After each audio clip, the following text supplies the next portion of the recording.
오늘 많이 덥죠? 네. 오늘 이 보면은 19절에 이렇게 나와 있어요. 안식 후 첫날, 어떻게 보면 우리 주간 첫날이죠. 우리 달력에 보면 빨간 날 있잖아요. 네, 그 주일이라고 그러잖아요. 서양 사람은 썬데이라고 하는데 이 주일에 제자들이 예수님이 돌아가셨잖아요. 그래서 그 예수님을 돌아가게 만든 예수님을 십자가에 못 박게 만든 그 사람들이 두려워서 문들을 걸어 잠갔다고 나오고 있어요. 근데 이렇게 문들을 다 걸어 잠가서 그 안에서 조심스럽게 그들은 자기들의 모임을 갖고 있었는데 그때 누가 나타나냐면 예수님이 나타나세요. 예수님이 나타나셔서 그들 가운데 딱 쓰셔서 뭐라고 인사하냐면 너희에게 평강이 있을지어다 라고 말씀하세요. 이게 뭐냐면 이건 유대인의 전통적인 인사말이에요. 우리가 다른 사람 만나면 안녕하세요 그러잖아요. 그거랑 똑같은 거예요. 그래서 평화가 있기를 마음속에 이제 에이레네라는 단어를 쓰는데 그건 평화, 화평, 복지라는 뜻이에요. 우리 샬롬이라는 얘기 많이 들어봤죠. 샬롬도 같은 뜻이에요. 너희에게 평화가 있기를, 평강이 있기를 하면서 이렇게 인사를 하세요. 그러니까 제자들이 놀래요, 안 놀래요? 놀래겠죠. 그 놀랬다는 내용이 이 요한복음에는 없어요. 근데 누가복음에 있어. 누가복음에는 예수님이 제자 가운데 이렇게 딱 나타나니까 제자들이 예수님이 다시 부활해서 나타났다고 생각하지 않고 누구라고 생각하면 유령이라고 생각했어. 예수님의 유령이라고 생각을 해서 그냥 무서워하고 두려워한 거야. 야, 이거 유령이 돼서 나타나셨구나. 근데 그래서 예수님이 어떻게 실제로 부활하셨던 걸 보이기 위해서 손에 못자국하고 옆구리 창상을 보여주시는 거예요. 자, 이제 여기 구멍 뚫린 거하고 옆구리 찔린 거하고 이제 상처를 보여줬으니까 어때? 제자들이 만져보니까 믿을 수밖에 없잖아요. 그래서야 제자들은 주님인지 알아보는 거야. 주님이 진짜 실제로 부활하셨구나. 죽으신 분이 다시 살아나신 예수님이구나 라는 것을 깨달은 거예요. 단지 영으로만. 영은 뭐예요? 우리가 유령이라고 그러잖아요. 유령은 막 떠다니지만 실체가 없잖아. 그런 영으로만 된 것이 아니라 실제로 육신의 몸이 부활하셨다는 것을 우리에게 보여주신 거예요. 이건 뭐냐면 우리 요한복음 14장 18절 한번 볼까요? 172페이지에 있습니다. 172페이지 14장 18절 말씀 누가 한번 읽어주실래요? 14장 18절 말씀. 내가 너희를 보아와 같이 버려두지 아니하고 너희에게로 온다. 아멘. 자, 뭐라고 했어요? 너희를 보아와 같이 버려두지 않고 너희한테 오겠다고 하신 약속이 어떻게 됐어요? 이루어진 거예요. 약속이 이루어져요. 약속이 성취되어 있는 거예요.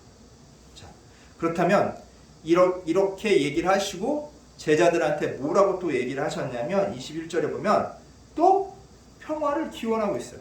21절에 또 똑같이 인사해. 너에게 평강이 있을지어다. 분명히 인사했잖아. 19절에서. 너에게 평강이 있을지어다라고 얘기했는데 또 21절에 또 평강이 있을지어다 얘기했어요. 그러면 처음에 말했던 그런 평강이 있을지어다랑 의미가 틀리겠죠. 첫 번째 19절에서 말한 이 평화의 기원은 위로를 해주는 거야. 제자들이 아까 전에 뭐하고 있어요? 그 유대인들이 두려워서 떨고 있었죠. 두려움에. 그 두려움에 떨고 있는 제자들을 위로해주는 말이에요. 야, 두려워하지 마. 평화가 있어. 평안한 마음을 가져 라고 위로해주는 그런 인사였다면 21절에 이 샬롬 너에게 평화가 있기를 하고 말씀해 주신 것은 담대함을 가지라는 거예요. 어떤 담대함을 가져요? 그 담대함을 갖는 내용이 나와요. 아버지께서 나를 보내신 것 같이 나도 너희를 보내노라. 그럼 뭐예요? 예수님께서 제자들을 다시 파송하겠다는 거예요. 보내겠다는 거예요. 그러니까 파송받아 너희가 예수님의 말씀, 복음을 전할 때 너희가 호남 받을 수 있어. 두려움에 떨 수 있어. 어려움에 처할 수 있어. 하지만 어떻게 해? 담대하라는 거예요. 평화로우라는 거예요. 마음에 화평을 가지라는 거예요. 두려워하지 말라는 거예요. 그렇게 담대함을 가지라고 말씀하신 거예요.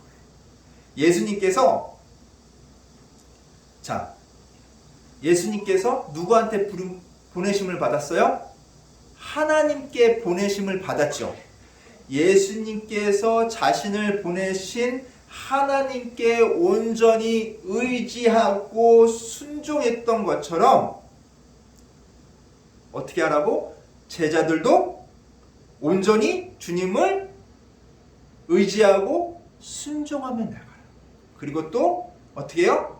온전히 성령의 능력으로 사역을 했던 것처럼 예수님께서 일을 하셨던 것처럼 너희도 그렇게 하라는 거예요. 자, 우리 1장 요한복음 1장 32절 한번 볼까요? 요한복음 1장 32절 143페이지에 있습니다. 1장 32절부터 33절까지의 말씀 누가 한번 읽어주시겠습니까? 예. 요한복음 1장 31절에서 32절 말씀 143페이지에 있습니다. 나도 그를 알지 못하였으나 내가 와서 물로 세례를 주었던 것은 그를 이스라엘에게 나타내려 함이라. 요한이 또 증거하여 가로되 내가 보면 성령이 비둘기같이 하늘로서 내려와서 그의 위에 머물렀더라. 아멘. 자, 33절 제가 읽어드릴게요. 나도 그를 알지 못하였으나 나를 보내어 물로 세를 베풀라 하신 그이가 나에게 말씀하시되 성령이 내려서 누구 위에든지 머물거든 머문 것을 보거든 그가 곧 성령으로 세례를 베푸는 이인 줄 알라 하셨기에 내가 그를 보고 그를 하나님의 아들이심을 증언하였다. 이렇게 얘기해요. 뭐예요? 예수님도 그냥 일하지 않으시고 어떻게 해요? 성령이 비둘기같이 내리신 것을 보여주셨다는 거예요. 성령의 능력이 임하셨다는 것을 보여주신 거예요. 오늘 이것을 통해 우리는 알 수가 있어요. 폭발적인 능력을 우리가 발휘하는 것은 언제로부터야? 성령이 능력으로 우리가 일할 때예요. 우리의 힘으로 우리의 능력으로 일하는 것이 아니라 누구의 능력으로? 성령의 능력, 즉 하나님의 능력으로 일해야 된다는 것을 보여줍니다. 예수님께서 이미 우리에게 가르쳐 주셨던 것처럼 우리는 하나님께 온전히 순종하고 의지하고 그 다음에 내 능력이 아닌 성령의 능력으로 일해야 된다는 것을 보여주신 거예요. 그렇게 하라는 거예요. 그렇다면 우리가 그 말씀에 따라서 우리가 성령의 임한 그 모습 그대로 우리가 어떻게 해야 돼요? 우리도 일을 해야 된다는 거예요. 자, 그리고 이렇게 하면서 예수님께서 그러면 성령을 주셔야 될 거 아니야. 성령이 주는 사건이 여기 일어나요. 자, 제가 말씀 읽어드릴게요. 22절입니다. 이 말씀을 하시고 그들을 향하사 숨을 내쉬며 이르시되 성령을 받으라. 자, 성령을 뭐하러? 받으라. 성령. 우리가 사도행전 2장 1절이나 4절 보면 그 성령 임하는 성령 강림 사건이 일어나잖아요. 그 전에 요한복음에 보면 뭐예요? 성령이 벌써 예수님을 통해서 제자들에게 보내어진 거예요. 12제자들에게 거기에 모여있던 제자들에게 성령이 딱 보내신 거예요. 자, 어떻게 보내졌어요? 숨을 내쉬며 제자들 향해 숨을 딱 내셨는데 이건 뭐예요? 창세기를 보면 창세기 한 2장 7절을 보면 생기를 하나님께서 우리 코에 훅 불어넣으시는 장면이 나와요. 그거랑 흡사하지 않아요? 예수님도 숨을 훅 내신 거예요. 그러면서 그 성령이 누구에게 들어와? 제자들에게 쑥 들어. 그러면서 뭐라고 하냐면 성령 받아라. 이 받아라는 그 헬라어로 뭐라고 그러냐면 라베테예요. 라베테는 받아라 뭐 이런 뜻보다 영접하라. 성령을 영접하라는 거예요. 성령이 오신데 네가 성령을 받아들이는데 그걸 영접하라는 거예요. 성령을 영접하게 되면 어떻게 돼요? 그때부터 제자들은 변화되기 시작하는 거예요. 자, 이렇게 제자들에게 주어진 성령은 언제 크게 또 발휘가 되냐면 오순절날, 사도행전 2장 1절부터 4절에 나오죠. 188페이지 한번 볼까요? 신약 188페이지 사도행전 2장 1절부터 4절. 자, 제가 그 중에서 3절하고 4절 읽어드릴게요. 마치 불의어처럼 갈라지는 것들이 그들에게 보여 각 사람 위에 하나씩 임하여 있더니 그들이 다 성령의 충만함을 받고 성령이 말하게 하심을 따라 다른 언어들로 말하기를 시작하니라. 이건 뭐예요? 이 오순절날 한 곳에 모여있던 제자들에게서 폭발적인 능력이 발현되기 시작하는 거예요. 각기 다른 말로, 그 언어를 배우지도 않았는데 각기 다른 말로 뭐예요? 말을 하기 시작하는 거예요. 언어가 통변이 되는 거예요. 내가 모르던 말까지 그냥 자연스럽게 알게 되는 그런 놀라운 능력이 나타나기 시작하는 거예요. 그리고 이것은 이미 예수님께서 하신 약속의 성취예요. 우리 요한복음 7장 38절하고 39절 말씀 한번 볼까요? 요한복음 7장 38절 39절 제가 읽어드리겠습니다. 요한복음 7장 38절 39절 157페이지에 있습니다. 나를 믿는 자는 성경의 이름같이 그 배에서 생수의 강이 흘러나오리라 하시니 이는 그를 믿는 자들이 받을 성령을 가리켜 말씀하신 것이라. 예수께서 아직 영광을 받지 않으셨으므로 성령이 아직 그들에게 계시지 아니하시더라.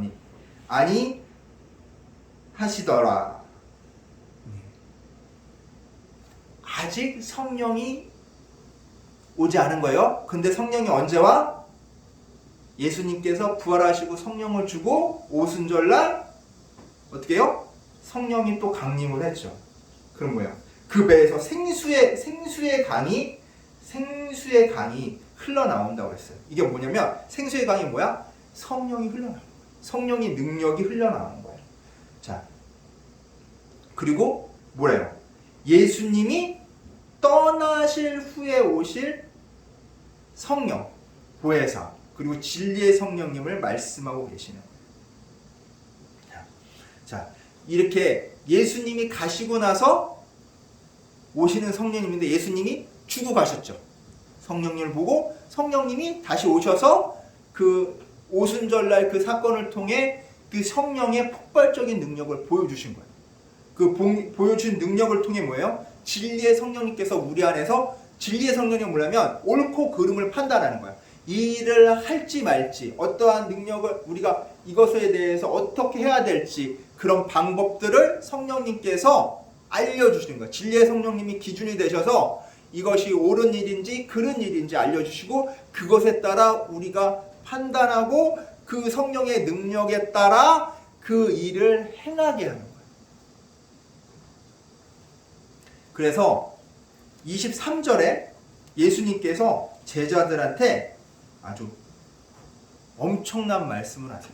우리 요한복음 20장 23절 같이 한번 읽어보겠습니다. 요한복음 20장 23절입니다. 너희가 사하여질 것이요 누구든 그대로 있으리라 하시니라. 예, 다 같이 저와 말을 맞춰서 같이 한번 읽어보겠습니다. 너희가 누구의 죄든지 사하면 사하여질 것이요 누구의 죄든지 그대로 두면 그대로 있으리라 하시니라. 놀라운 말씀이죠. 야, 너희가 사해주면 죄가 사해지고 너희가 용서하지 않으면 용서받지 못한다. 자, 이거는 어떻게 보면 제자들 마음대로 죄를 용서하거나 용서하지 않을 수 있는 그런 권세, 능력을 주신 말씀처럼 보일 수 있어요. 하지만 그게 아니에요. 제자들이, 우리도 예수님의 제자잖아요. 우리 믿는 자들이 복음을 전할 때 그 복음을 받아들이고 회개하는 사람들에게는 죄를 용서받는 그런 결과가 생기고, 복음을 거부하는 사람들에게는 죄가 그대로 남아있다는 것을 말씀해 주시는 거예요. 그렇다면 우리는 어떻게 해야 될까요? 복음을 전하지 않으면 어떻게 돼요? 그 사람은 죄를 용서받을 기회가 생겨 안 생겨? 안 생겨. 우리가 복음을 얘기하지 않으면 그 사람은 기회조차 없는 거예요. 그걸 말씀하신 거예요. 우리에게 주어진 것은 그런 거예요. 성령을 받은 우리에게 주어진 것은 책임이에요. 책임. 우리가 얘기 안 하면 그 사람 지옥 가야 돼. 지옥 안 갈 수 있는 기회가 아예 없어. 우리가 하나님 말씀 전하지 않으면 아무리 나한테 소중한 사람, 나의 가족, 친척, 아무리 내가 싫어하는 사람이라도 복음을 전하지 않으면 그 사람은 기회가 없는 거예요. 그러면 이렇게 생각할 수 있어요. 아, 쟤는 내가 볼 때마다 나 괴롭히고 미워하고 쟤를 볼 때마다 짜증나는데 쟤는 그냥 지옥 땔감이라 되라. 지옥 땔감이라 그냥 지옥 가라. 내가 다른 사람 다 전해도 너한테는 하나님 말씀 안 전해. 왜? 내가 너 싫으니까, 얄미우니까. 천국 가서까지 너를 내가 봐야겠어? 응? 그런 마음으로 안 전하는 사람도 있겠죠. 응? 그런 마음을 먹을 수 있잖아. 너무 미워가지고 사람이. 근데 그렇게 되면 그 사람은 하나님을 접해볼 기회가 생겨 안 생겨? 안 생겨요. 그게 누구 책임이야? 우리의 책임이 돼요. 예수님께서는 제자들에게 그 책임을 얘기하시는 거예요. 내가 너희들한테 성령을 주고 능력을 줬는데 너희들은 그 능력을 가지고 책임져야 될 것이 있어. 그 뭐냐면 하나님을 믿지 않는 자들에게 하나님 말씀을 전하는 책임. 억지로 교회 나와서 앉히는 것이 아니라, 억지로 회개시키는 것이 아니라 하나님 말씀을 전하는 책임. 안 듣더라도 예수 믿으세요. 왜 하나님이 믿어야 되는지, 왜 예수님을 믿어야 되는지 그들에게 말할 책임을 주시는 거예요. 만약 그래서 그 기회를 놓친다면 그 사람은 어떻게 돼요? 지옥에 갈 수밖에 없습니다. 더군다나 이렇게 미워하는 사람한테도 전해야 되는데 사랑하는 사람한테는 더 전해야겠죠. 천국에 가서 다시 만나려면. 안 그러면 천국에서 만날 수가 없으니까. 그렇다고 내가 사랑하는 사람 보자고 지옥에 갈 수는 없잖아. 그렇죠?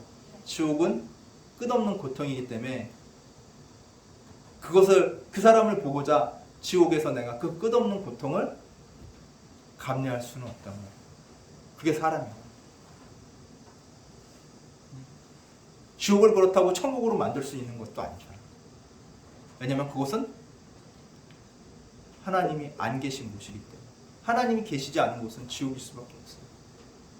그래서 사랑하는 사람이 사랑하지 않는 사람이고 내가 모르는 사람일지라도 나에게 하나님 말씀이 주어질, 전할 수 있는 기회가 주어진다면 그들에게 하나님 말씀을 전하는 거예요.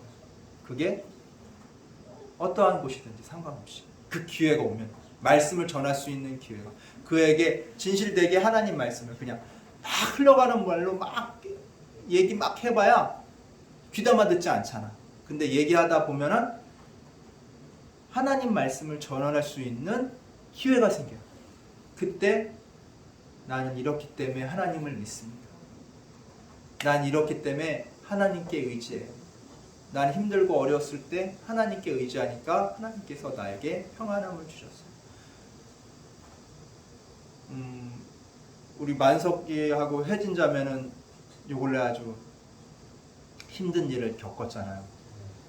그쵸. 사랑하는 조카가 먼저 목사님하고 우리 또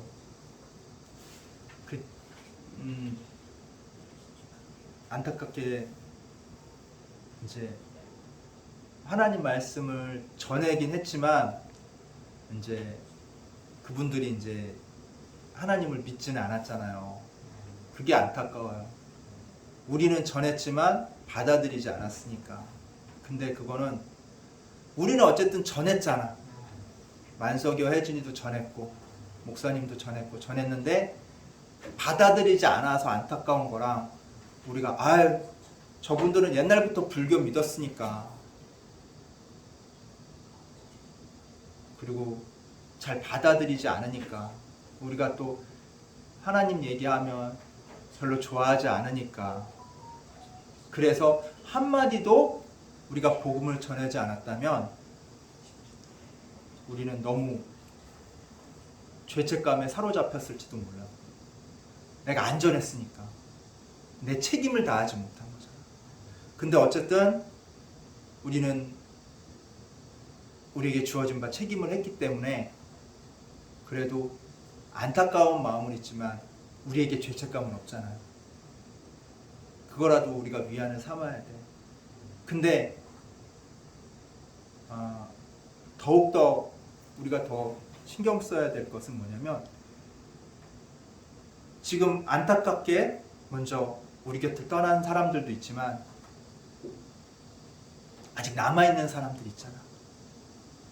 그 사람들도 그렇게 안타깝게 우리가 보낼 수는 없잖아. 그렇기 때문에 우리가 그 사람들에게 다시 한번 힘을 내서 하나님을 전하는 거예요. 그 기회가 됐을 때 놓치지 않고 할까 말까 망설이지 않고 내가 얘기해야 되겠다는 담대하게 성령 내가 얘기해야겠다고 마음이 든 때는 누가 얘기해 주고요? 성령님께서 나에게 얘기해 주시고 그때 담대하게 말씀을 전하세요. 하나님을 전하세요. 그 다음은 하나님께서 하실 일 말씀이 살아서 움직여서 그 말씀이 변화시킬 거예요.